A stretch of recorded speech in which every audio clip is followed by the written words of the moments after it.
அன்பான கடகராசினியர்களே, சந்திரனை ராசி அதிபதியாக கொண்டவங்க, மென்மையான குணமும் தாய்மை உள்ளமும் படைச்சவங்க. அதே நேரத்தில் குடும்பத்திற்காகவும் உங்களை நம்பி இருக்கிறவங்களுக்காகவும் எவ்வளவு சிரமம் வந்தாலும் எல்லாத்தையும் அனுசரித்து கடந்து போவீங்க. பொதுவாக உங்களுடைய கஷ்டங்களை என்றைக்குமே நீங்கள் வெளியே காட்டிக்காமல் சாதாரணமாகவே பழகுவீங்க. உங்களுடைய வாழ்க்கையில் கடந்த சில மாதங்களாகவே எல்லாமே தாமதமாக நடக்குது. எப்போ நமக்கு நல்ல காலம் வரும் அப்படின்னு நீங்கள் பல முறை நினச்சிருப்பீங்க. நீங்கள் எதிர்பார்த்த பணம் கிடைக்கிறது தள்ளி போயிருக்கலாம். சில உறவுகளில் மன வருத்தம் ஏற்பட்டிருக்கலாம். இந்த மாதத்தின் 15ஆம் தேதிக்கு பிறகு உங்கள் வாழ்க்கையில் நல்ல மாற்றங்களுக்கான கதவுகள் திறக்கப்பட போகுது. எதிர்பாராத ஒரு சந்திப்பு, ஒரு நல்ல தகவல், புதிதான ஒரு வாய்ப்பு உங்களுடைய வாழ்க்கையினுடைய நம்பிக்கையை அதிகரிக்க போகுது. இன்னும் சிலருக்கு பார்த்தீங்கன்னா கடன் சுமையை குறைக்க உதவக்கூடிய சூழலும் உருவாக போகுது. சிலருக்கு குடும்பத்தில் மகிழ்ச்சி அதிகரிக்கும். இன்னும் சிலருக்கு பார்த்தீங்கன்னா மன நிம்மதியும் உடல் ஆரோக்கியத்தில் முன்னேற்றமும் ஏற்பட போகுது.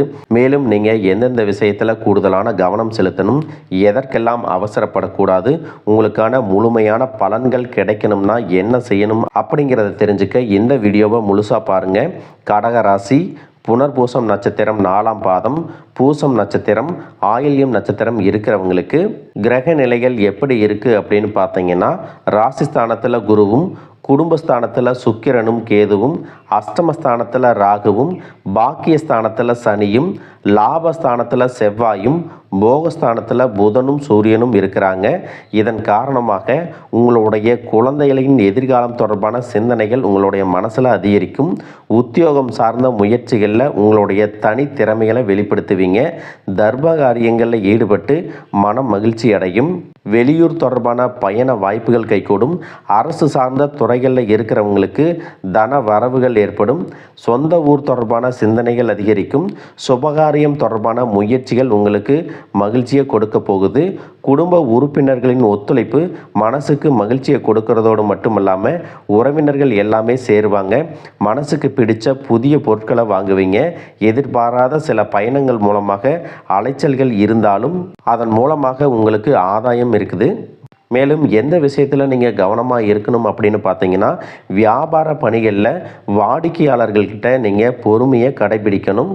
கொடுக்கல் வாங்கலில் நீங்கள் நிதானமாகவும், நீங்கள் பேசக்கூடிய வார்த்தைகளில் கவனமாகவும் இருக்கணும். எத்தனையோ கனவுகளோடவும் எதிர்பார்ப்புகளோடவும் தான் இந்த 2026ஆம் ஆண்டை நீங்கள் தொடங்குனீங்க. ஆனாலும் இந்த 3 மாதங்களாக உங்களுக்கு பெருசாக எந்த ஒரு விஷயங்களும் நடக்கலை. இது நாள் வரைக்கும் உங்கள் வாழ்க்கையில் நடந்த சில சம்பவங்கள், ஏமாற்றங்கள், துரோகங்கள் எல்லாமே ஒரு பெரிய படிப்பினையை கொடுத்திருந்தாலும் சில விஷயங்களை எல்லாம் இன்ன வரைக்கும் உங்களால் ஜீரணிக்கவே முடியலை. அதனாலேயே நிறைய நேரங்களில் மனசு வெறுத்து போய் இந்த வாழ்க்கையில் இதுக்கு மேலே நான் அனுபவிக்கிறதுக்கு என்ன இருக்குது அப்படின்னு எதிர்மறையான எண்ணங்கள் உங்களுக்கு அதிகமாக வரும். மற்றவங்களுக்காக நான் அனுபவித்ததெல்லாம் போதும், இதுக்கப்புறமாவது எனக்கு பிடித்த மாதிரி வாழ்க்கை அமையுமா அப்படிங்கிற ஒரு கேள்விக்குறியோடு தான் நீங்கள் நின்றுட்டுருக்கிறீங்க. எவ்வளவு கஷ்டப்பட்டதுக்கு அப்புறமும் ஒரு லட்சியத்தோடு நீங்கள் செய்யக்கூடிய ஒவ்வொரு விஷயத்தை கெடுக்கிறதுக்கும், உங்களுடைய முன்னேற்றத்தை தடுக்கிறதுக்கும், உங்களை அவமானப்படுத்துறதுக்கும் இங்கே நிறைய பேர் கூடவே இருந்துட்டு முயற்சி பண்ணிட்டு தான் இருக்காங்க.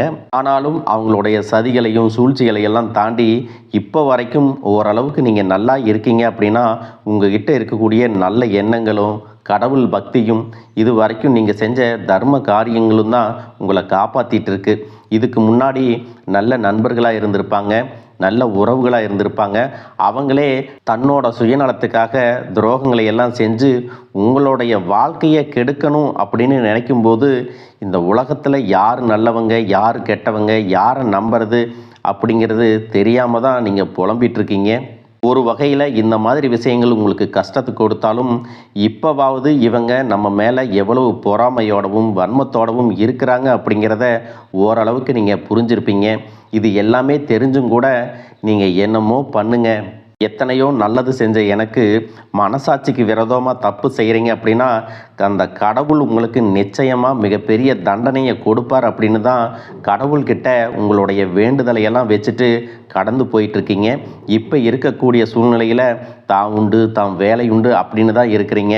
இருந்தாலும் உங்களுடைய கஷ்டத்தையும் கண்ணீரையும் மற்றவங்களுக்கு தெரியாத மாதிரி தான் பார்த்துட்ருக்கிறீங்க. உங்களுடைய வாழ்க்கை உங்களை எப்படி புரட்டி போட்டாலும் முடக்கி வச்சாலும் நீங்கள் எப்பவும் போல் சாதாரணமாக இருக்கிறதுனால உங்களை சுற்றி இருக்கிறவங்க எல்லாருமே இவங்களுக்கு என்னப்பா ஜாலியான வாழ்க்கை வாழ்கிறாங்க, இவங்ககிட்ட என்ன குறை அப்படின்னு சொல்லுவாங்க. ஆனால் மனசில் நிம்மதி இல்லாமல் சரியாக சாப்பிட முடியாமல் அவ்வளவு ஏங்க நிம்மதியாக தூங்க முடியாமல் கூட நீங்கள் எவ்வளவு கஷ்டப்படுறீங்க அப்படிங்கிறது உங்களுக்கும் அந்த கடவுளுக்கும் மட்டும்தாங்க தெரியும்.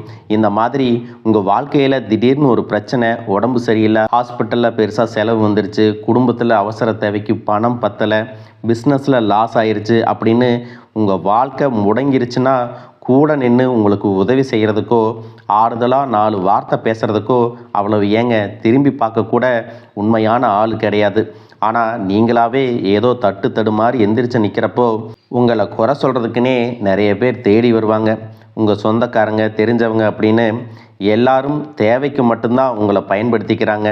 இதையெல்லாம் தெரிஞ்சதுக்கு அப்புறமும் மறுபடியும் அவங்களுக்கெல்லாம் உதவி செஞ்சு ஏமாறக்கூடியவங்களாக தான் நீங்கள் இருக்கீங்க.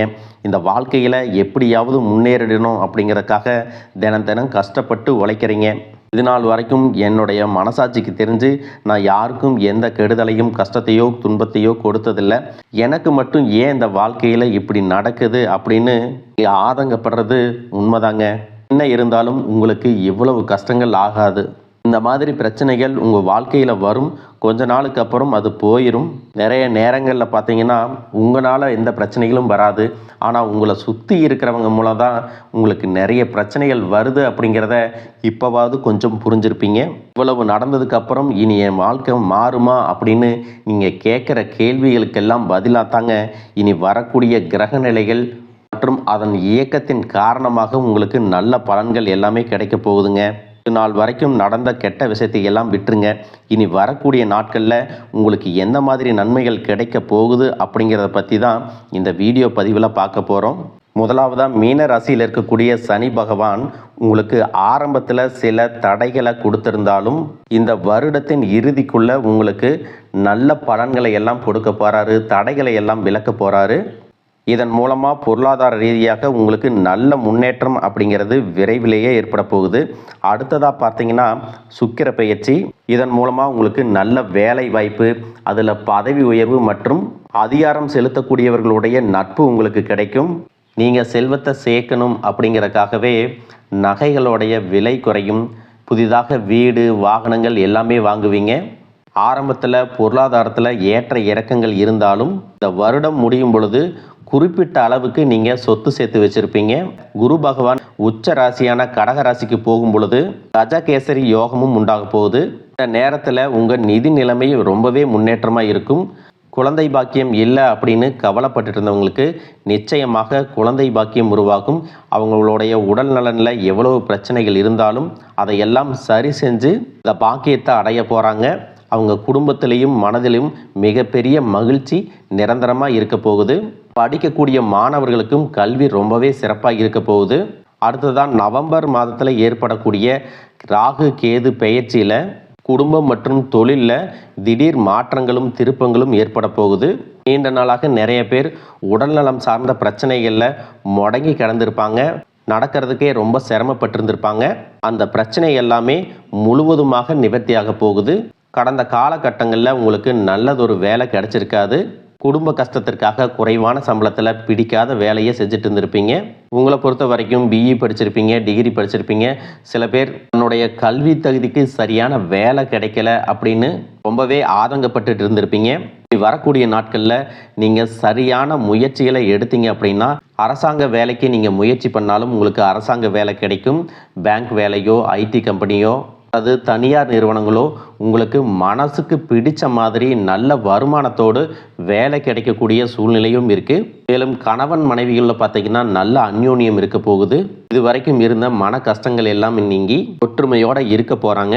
சொத்து மற்றும் பல பிரச்சனைகள் காரணமாக நீதிமன்றத்தில் ஏதாவது வழக்குகள் இருக்குது அப்படின்னா கூட அதுவெல்லாம் உங்களுக்கு சாதகமாக வரும். அதிலும் சொத்து விஷயத்தில் சனி பகவானுடைய பார்வை உங்களுக்கு நேரடியாக இருக்கிறதுனால சில தடைகளை கடந்து வரும் பொழுது உங்களுக்கு அந்த சொத்தானது நிச்சயமாக கிடைக்கும். அரசியல்வாதிகளை பொறுத்த வரைக்கும் புதிய பதவிகள் எல்லாமே தானாக கிடைக்கும். தேர்தலில் போட்டியிட்டு ஜெயிக்கக்கூடிய வாய்ப்புகளும் இருக்குது.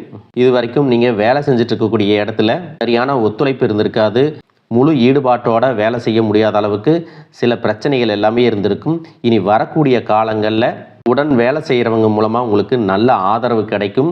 சந்தோஷமாக அந்த வேலையை செய்வீங்க. வேலையில் உங்களுக்கு பண பலன்கள் ஏதாவது வராமல் இருந்துச்சுன்னா அந்த பண பலன்கள் எல்லாமே உங்களுக்கு வெகு சீக்கிரத்தில் கிடைக்கும். அரசு வேலையில் இருக்கக்கூடியவங்க சட்டத்திற்கு புறம்பாக எந்த ஒரு காரியத்திலையும் ஈடுபடாமல் நேர்மையாக நடந்து கொள்வது நல்லது. பொது வாழ்க்கையில் இருக்கிறவங்களுக்கு நீங்கள் எதிர்பார்த்ததை விட மிகப்பெரிய நிலையை அடைய போகிறீங்க. தொழிலில் தடைகள் ஏதாவது இருந்துச்சுன்னா அந்த தடைகள் எல்லாம் விலகிறது மட்டும் இல்லாமல் புதிய கிளைகளையும் தொடங்குவீங்க. உங்களுடைய உற்பத்தி அதிகரிக்கும். தொழிலை விரிவு செய்வீங்க. வரக்கூடிய நாட்களில் உங்களுக்கு விற்பனையும் அதிகமாகும். ஏற்றுமதி இறக்குமதியில் எல்லாம் உங்களுக்கு நல்ல லாபம் கிடைக்கும். நீங்கள் செய்யக்கூடியது சின்ன தொழிலோ பெரிய தொழிலோ அதுவெல்லாம் உங்களுக்கு நல்ல வளர்ச்சியை கொடுக்கும் அப்படிங்கிறத நீங்கள் ஞாபகம் வச்சுக்கோங்க. இனி வரக்கூடிய காலங்கள் எல்லாமே உங்களுடைய கனவுகளை நிஜமாக்கக்கூடிய நாட்களாக இருக்க போகுது. குடும்பத்தில் முன்னேற்றமும் பொருளாதாரமும் கிடைக்கும் பொழுது உங்களுடைய சுய ஒழுக்கத்தில் நீங்கள் ரொம்பவே கவனமாக இருக்கணும். பேசக்கூடிய வார்த்தைகள், பழகக்கூடிய நபர்கள் எல்லார்கிட்டையும் எந்த ஒரு இடத்துலையும் தான் அப்படிங்கிற கர்வத்தை மட்டும் நீங்கள் வச்சுக்கக்கூடாது. மற்றவர்களை குறையாக பேசுகிறதோ மட்டம் தட்டி பேசுகிறதோ அதை காயப்படுத்துகிற மாதிரி பொது இடங்களில் பேசிடக்கூடாது. நீங்களும் சரி உங்களை சுற்றி இருக்கிறவங்களும் சரி எப்பவுமே பாசிட்டிவான எண்ணங்களில் இருக்கணும். அப்படின்னா எதிர்காலத்திற்கான நல்ல திட்டமிடுதல் எப்பவுமே அவசியம். அதனால் நீங்கள் எந்த ஒரு விஷயத்தை செய்யும் போதும் எதிர்காலத்தில் இது எனக்கு எந்த மாதிரியான பலன்களை கொடுக்கும் அப்படிங்கிறத மனசில் வச்சுக்கிறதும் அவசியம். இதை நீங்கள் சரியாக செஞ்சுட்டு வந்தீங்கன்னா பெரியவர்களுடைய உதவி கிடைக்கும். உறவுகளில் இருந்த சண்டை சச்சரவுகள் முழுவதுமாகவே விலகும். புதிய நண்பர்களும் உங்களுக்கு உதவி செய்வாங்க. தொழிலில் ஏற்பட்ட நெருக்கடிகள் விலகும்.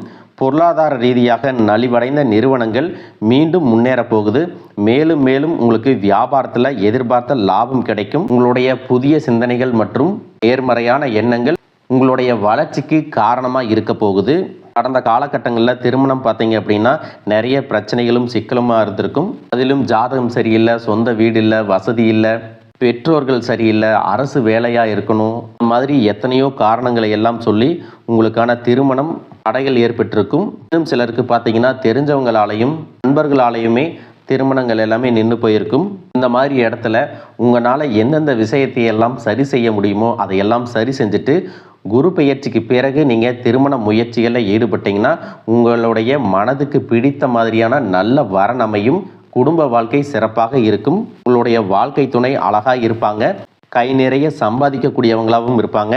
அதே நேரத்தில் வாழ்க்கை துணையை இழந்துட்டு இரண்டாவது திருமணம் பற்றி யோசிக்கக்கூடிய ஆண்கள் மற்றும் பெண்களுக்கு தன்னுடைய வாழ்க்கையில் வரக்கூடிய துணை, அவங்களுடைய பழக்க வழக்கம், 2 பேருக்கும் கருத்தொற்றுமை இருக்கா, மன பொருத்தம் இருக்கா மற்றும் தேவைப்பட்டால் உங்களுடைய ஜாதகத்தை கூட ஒரு முறை நீங்கள் சரி பார்த்துக்கிட்டு இரண்டாவது திருமணத்துக்கு முயற்சி செஞ்சீங்கன்னா நல்ல வாழ்க்கை துணை அமையும். மற்றவங்க பொறாமப்படக்கூடிய அளவுக்கு நல்லதொரு வாழ்க்கையை வாழ்ந்து காட்டுவீங்க. படிக்கக்கூடிய மாணவர்களுக்கு பரீட்சையில் நல்ல மார்க் வருமா, பாஸ் ஆகுமா அப்படிங்கிற மாதிரி குழப்பங்கள் இருக்கும். வரக்கூடிய தேர்வு முடிவுகளானது நல்ல தேர்ச்சியை கொடுக்கும். ஓரளவுக்கு நல்ல மதிப்பெண்கள் வாங்கி பாஸ் ஆகிறது மட்டும் இல்லாமல் அடுத்தடுத்த மேற்படிப்புகளும் படிப்பீங்க. காதலிக்கக்கூடியவர்களுக்கு சரியான புரிதல் இல்லாமல் போகிறது மற்றும் கருத்து வேறுபாடுகள் காரணமாக பிரிஞ்சிருப்பாங்க. இன்னும் சிலருக்கு பெற்றோர்களே காதலுக்கு தடையாக இருந்திருப்பாங்க. வேறு ஜாதியாக இருக்குது, நல்ல குடும்பமாக இல்லை, வசதி இல்லை அப்படின்னு ஏதாவது ஒரு காரணத்தை சொல்லி பிரிஞ்சிருந்திருப்பாங்க. ஆனால் இனி வரக்கூடிய காலங்களில் நீங்கள் உண்மையாக உங்கள் காதலை வெளிப்படுத்தும் போது அந்த காதல் கண்டிப்பாக உங்களுக்கு கை கொடுக்கும். வீட்டில் சொல்லும் பொழுது பெற்றோர்களே உங்களுடைய காதல் திருமணத்தை நடத்தி வைப்பதற்கான வாய்ப்புகள் இருக்குது. சிலருக்கு பார்த்தீங்கன்னா சின்ன வயசுலே தன்னுடைய வாழ்க்கை துணை இழந்திருப்பாங்க. சிங்கிள் பேரண்ட்டாக தன்னுடைய குழந்தைகளை கவனிச்சுட்டு இந்த வாழ்க்கையை வாழ்கிற மாதிரி இருந்திருக்கும். ஆரம்பத்தில் உங்களுக்கு இது போராட்ட காலமாக இருந்தாலும் தன்னம்பிக்கையோடவும் சுயமரியாதையோடவும் இந்த சமுதாயத்தில் வாழ்ந்து காட்டுவீங்க. சில போலியான நபர்கள் உதவி செய்கிறேன் அப்படின்னு உங்களை ஏமாற்றக்கூடிய சூழ்நிலையும் இருக்குது. அப்படிப்பட்ட நபர்களை நீங்கள் சரியாக அடையாளம் கண்டுபிடிச்சு அந்த மாதிரி நபர்களை உங்களுடைய வாழ்க்கையில் என்றைக்குமே அனுமதிக்கக்கூடாது. எந்த ஒரு எதிர்பார்ப்புகளும் இல்லாமல் எப்பவும் போல் உங்கள் கடமையை செஞ்சுட்டு உங்கள் வாழ்க்கையை நீங்கள் வாழ்ந்துட்டு வாங்க. உங்களோட குலதெய்வமும் கிரக நிலைகளும் உங்களுக்கு துணையாக இருக்குது. இப்போ நீங்கள் எடுத்து வைக்கக்கூடிய ஒவ்வொரு அடியும் எதிர்காலத்தில் உங்களை வாழ்க்கையின் உச்சத்தில் கொண்டு போய் வைக்கும் அப்படிங்கிறத மட்டும் நீங்கள் எப்பவுமே நினைவு வச்சுக்கணும். உங்களை சுற்றி நல்ல விஷயங்கள், கெட்ட விஷயங்கள், இந்த மாதிரி எல்லாமே சுற்றி நடந்து வந்தாலும் நல்ல விஷயங்களை மட்டும் எடுத்துகிட்டு நீங்கள் முன்னேற்ற பாதையில் போயிட்டே இருங்க. உங்களுடைய நல்ல எண்ணங்களுக்கு உங்களுக்கு நல்லதே நடக்கும். வாழ்க வளமுடன், வாழ்க பல்லாண்டு.